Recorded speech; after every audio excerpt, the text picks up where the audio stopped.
Welcome to my Saturday morning midlife crisis where cartoons are out, coffee's in, and the only thing getting front row attention are my molars.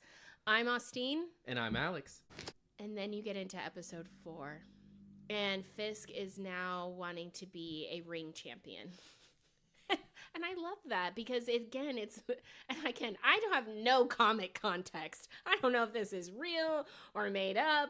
Of course, it's all made up when you really think about it in the art of storytelling. But I loved that he wanted to do this. I loved how Vanessa in this episode, again, she's had this sense of death or something bad is brewing, but she still handles her business as Mrs. Fisk, going and having those conversations of saying, I know how to control my husband.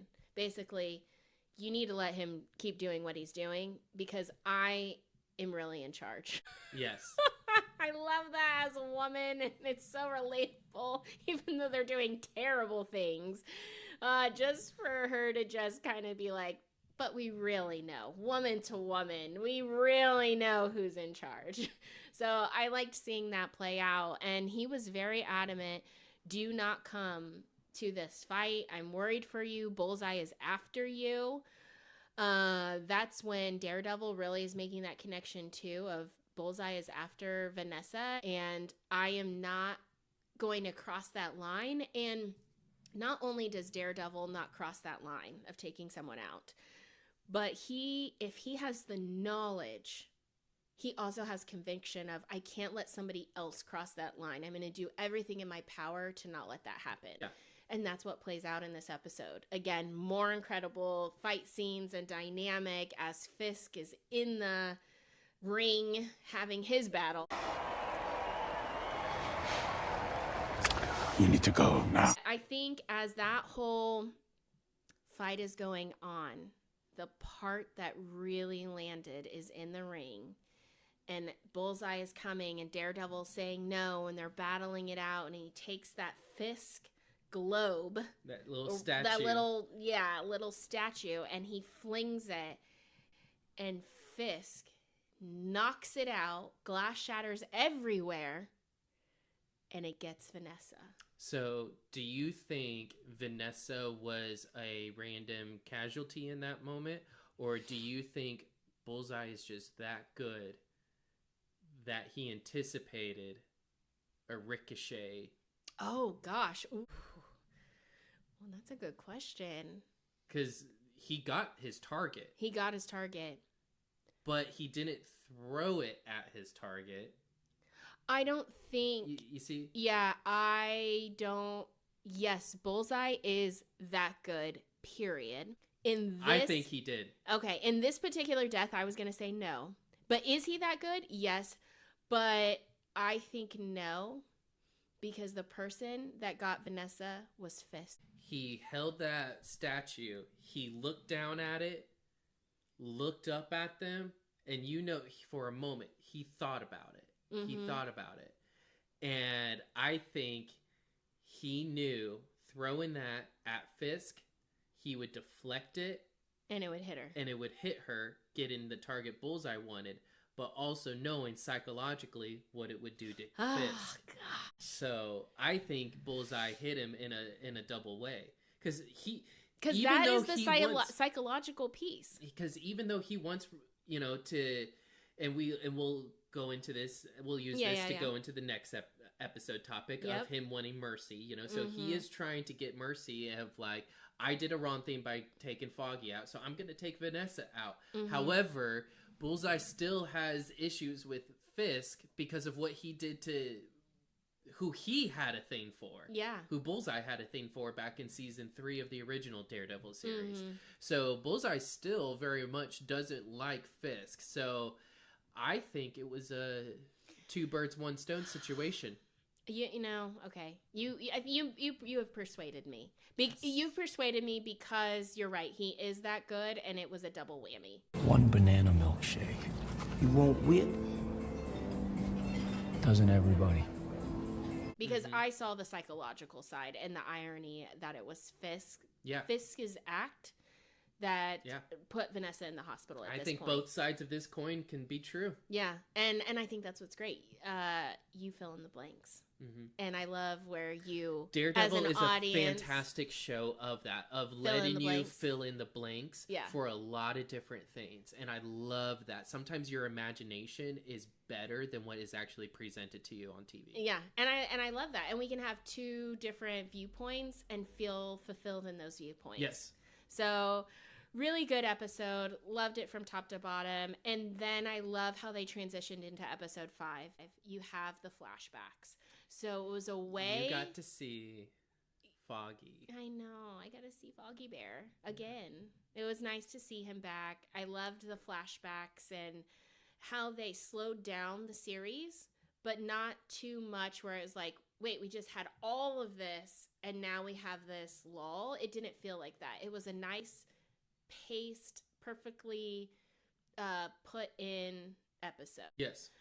So I liked the weaving back and forth of layering in so many things. You're layering in the case that Foggy and Matt had, which was with a childhood neighbor of Foggy's. Which also showed the introduction of Buck, apparently. So apparently Buck has always been a part of Fisk's organization. Mm-hmm. So Buck was dealing with that group that Matt and Foggy were defending, which was a very interesting tie-in, which we also got to see the return of Wesley, which I loved. I loved Wesley. He was gone too early. He was gone way too early. Great character. Yes. Loved him. So episode 5 is going on. I have down in my notes because I'm not good at remembering everything like you are. But Daredevil saving Bullseye. So I think this is when, are they back in the church? Yes, they're making their way back to the church.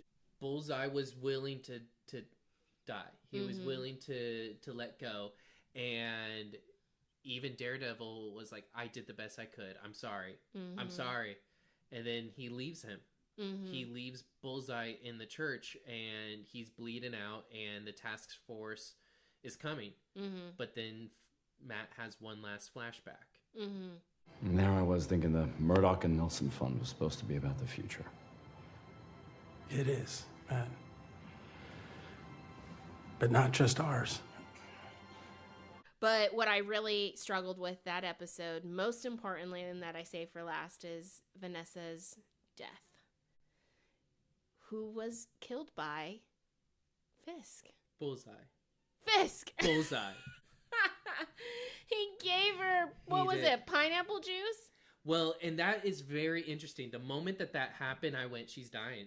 Yeah. Because that is usually, because that's real life. You know, brain trauma can change stuff like that. Yeah, your memory. Your memories, even how you taste, you know, certain things of like what you like. And so when she was like, well, maybe I do like it now, you know, I just knew, okay, this is not going to go well. It's not going to go well. So when that happened, I was just like, he is the one that killed his true love.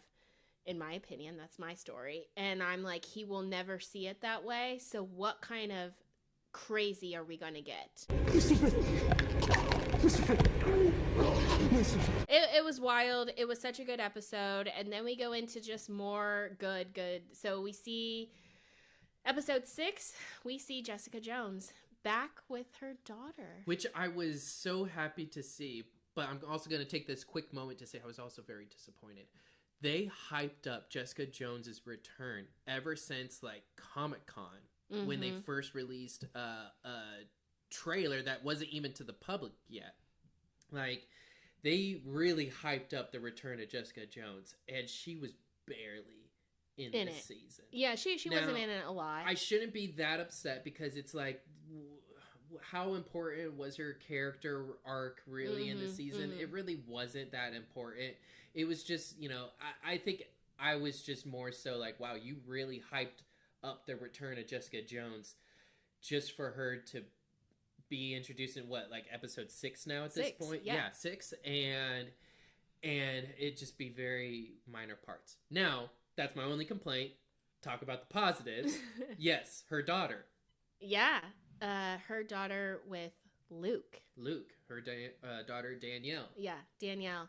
I loved that. I loved just the beginning of it. One, the child, like her daughter, like picked up what it was like a grenade or something. Yeah. It was just like a fairy wand. And then meanwhile, you see these bodies being slammed everywhere and tossed because Jessica's just like, not my kid. Like, I don't know who you're messing with. Well, so. And what is funny is like Jessica Jones is doing all of that, but yet her daughter is more durable than she is. Mm-hmm. You know, so her daughter could have held that grenade and been totally fine. Yeah. You know, so I mean, it really was just like a play toy to her. But cool little comic book fact for you in case you didn't know. The reason her name is Danielle is because she's named after her godfather, Danny Rand, the Iron Fist. Oh, okay. Yeah, did not know that. Yeah, so that's her godfather, and that's why her name's Danielle. So, oh. Named after her godfather, Danny. Little fun fact there. Little fun fact. And in the future, she is Captain America. Okay, I had no clue. So this may be, you know, the first time we're seeing the next version of a Captain America, maybe 10, 15 years from now. Oh, wow. And we'll really have to cover up our grays before those episodes air. 10 to 15 years is a long time. Yeah. Oh my gosh, we'll have your best bud here with us on a third chair doing his podcast because he'll be grown up in 10 years. Oh my gosh, he'll be having a beer with us. No, not quite a beer, but not too far away. Yeah, not far. I mean, if you say 15 years, then yeah.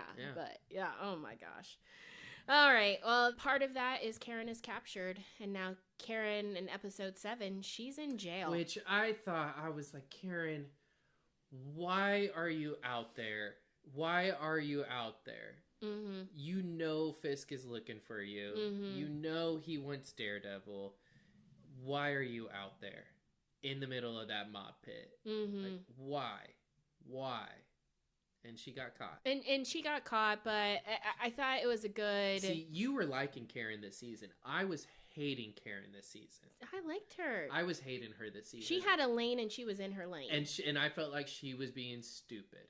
Oh, see, I felt that she was in her lane and she was really going through it when now the person that she cares about now to the level of like relationship level for months at this point, and then years from their friendship background, is doing things that she's trying to understand. Is this right? Is this wrong? What side of the line do I stand on? And she was in it. She was in the thick of it. And I thought that it was a really cool episode. And I mean, the fact that she was in jail, I think helped continue to push the story along. And once again, pull back in the law side to give that balance. Yes. Of fighting the crime in both ways, on the street and in the courthouse. Well, and putting her in the courthouse, I think, was also, bringing things full circle when you think about it. We start Daredevil season 1, the original show, with Karen going to jail and Matt defending her. So it made sense that they wrapped this whole thing up with Karen on trial and Matt defending her. And in episode 7, we haven't really talked about, we briefly talked about Daniel and mentioning him, but his character was one of those characters that I did not want to like. You fell in love with him. I didn't want to like Daniel. Come on, Daniel. You're really laying it on a little too thick here. And he comes back around by this point. Buck has basically said, now you're in it. You buried a body, and he has an assignment, and it is to take BB out.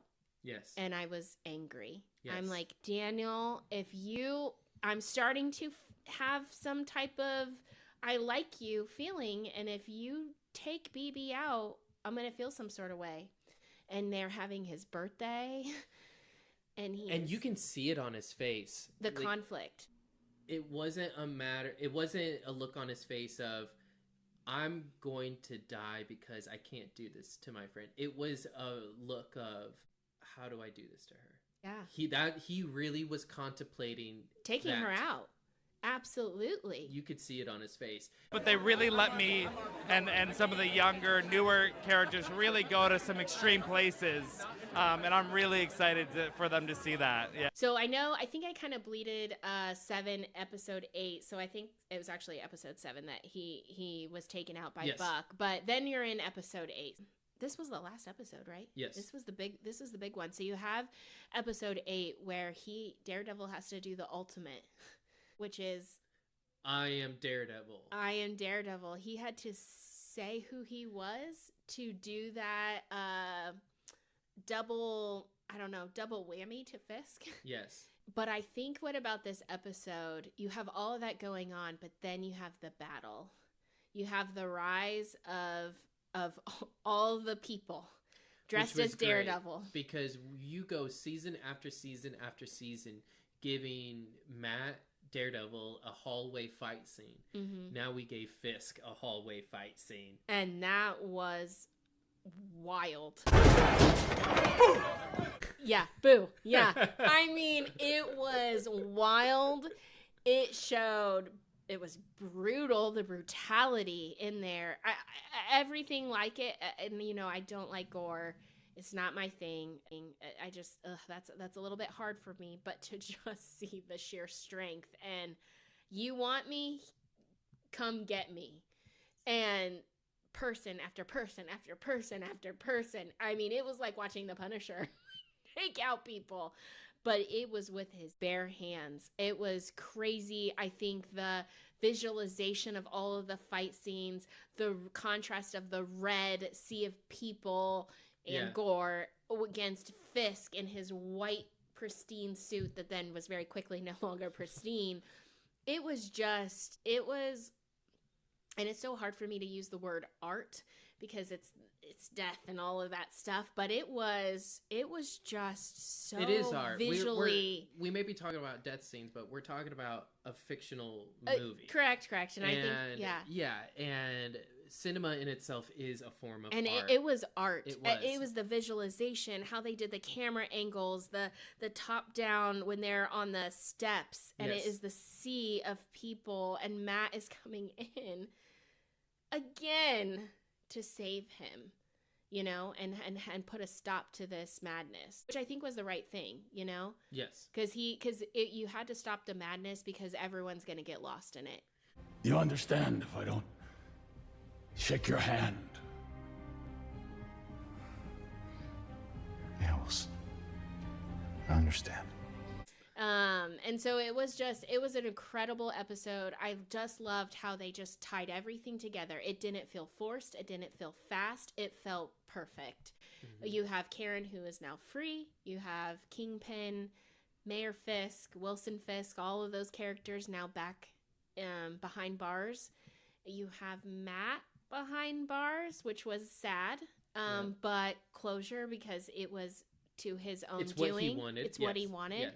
And then you have Bullseye, and now that you reminded me earlier who Mr. Charles works for, you have Bullseye on that plane, and that closed that chapter. And I think everything this episode was just nicely tied with a bow, and then you have Luke coming back.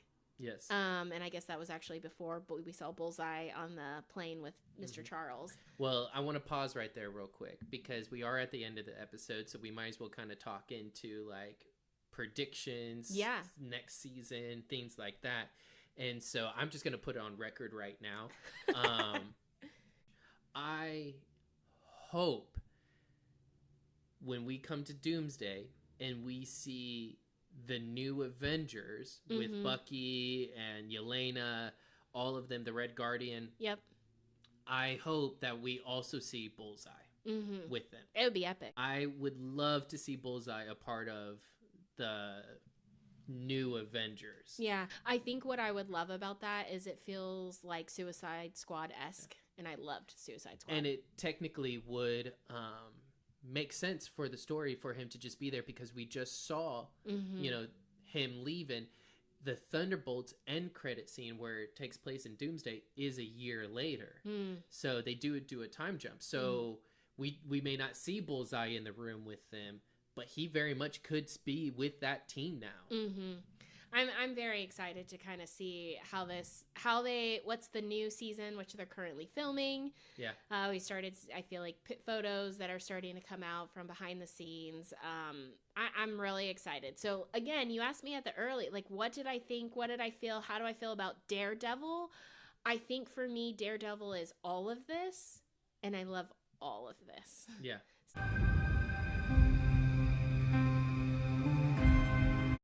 So thanks for watching. If you want to check out the full episode, be sure to listen to us on Spotify at My Saturday Morning Midlife Crisis.